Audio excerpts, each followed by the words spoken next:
नमस्कार मंडळी, श्री स्वामी समर्थ. आज आपण पाहूया खमंग आणि खुसखुशीत अशी मेथीची पुरी. ह्या पुऱ्या खूप छान होतात, मस्त होतात. हे पहा, 1.5 वाटी गव्हाचं पीठ घेतलं आहे.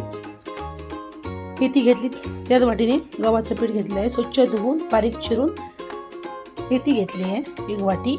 अर्धा चमचा मालवणी मसाला, अर्धा चमचा मीठ, 1 चमचा तांदळाचं पीठ, अर्धा चमचा हळद, 1 चमचा बेसनचं पीठ, अर्धा चमचा जिऱ्याची पावडर, अर्धा चमचा सुक्या कोथिंबीरीची पावडर आणि 1 चमचा तीळ. हे पहा,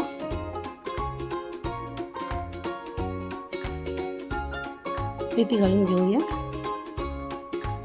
त्याच्यामध्ये गव्हाचं पीठ,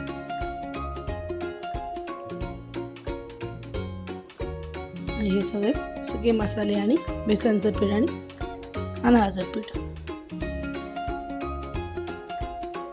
आणि पण सुके मसाले आणि एकजीव करून घेऊया.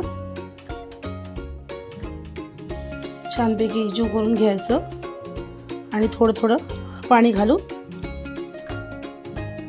गोळा करून घ्यायचा. हे पहा, मी व्हिडिओ सांगते तसं करा. आता बाजारात मस्त मेथी आली आहे, कवळी कवळी. हे पहा, गोळा तयार झाला आहे. आता 5 मिनिटासाठी झाकण मारून ठेवूया. 5 मिनिटं झाली आहे, 5च मिनिटं ठेवायचं. हे पहा, पिठाचा एक गोळा घेऊया, तो छानपैकी मळून घेऊया. हे पहा, फळफळला थोडं पीठ लावून घेऊया गव्हाचं. छानपैकी असा हाताने घेऊया. छानपैकी असं लाटण्यानं लाटून घेऊया, आरामात घ्यायचा. हे पहा, ते कशी आपण करतो तसं करून घ्यायचं. एकदम जाड नाही, पातळ नाही. आणि ग्लास घेतला आहे मी, तुम्ही वाटी पण घेतली तर चालेल. हे पहा, असे करून घेऊया. हे पहा, सर्व पुऱ्या करून तयार झाले आहेत. हे पहा, तेल कडकडीत गरम करून घ्यायचं आणि फास्ट गॅस करायचा. फास्ट गॅसवर 4 पुऱ्या घालून घेऊया. हे पहा, अजिबात स्लो नाही गॅस करायचा, फास्ट गॅस करायचा. आपल्या आवडीप्रमाणे करून घ्यायचे, छोटे मोठे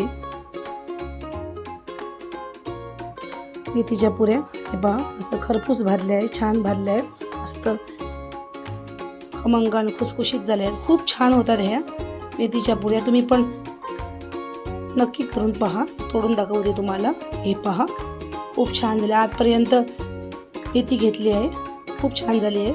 व्हिडिओ आवडला असेल तर लाईक करा, शेअर करा, सपोर्ट करा. चला तर पुन्हा भेटूया अशात एक छानशा रेसिपीसह. तोपर्यंत धन्यवाद.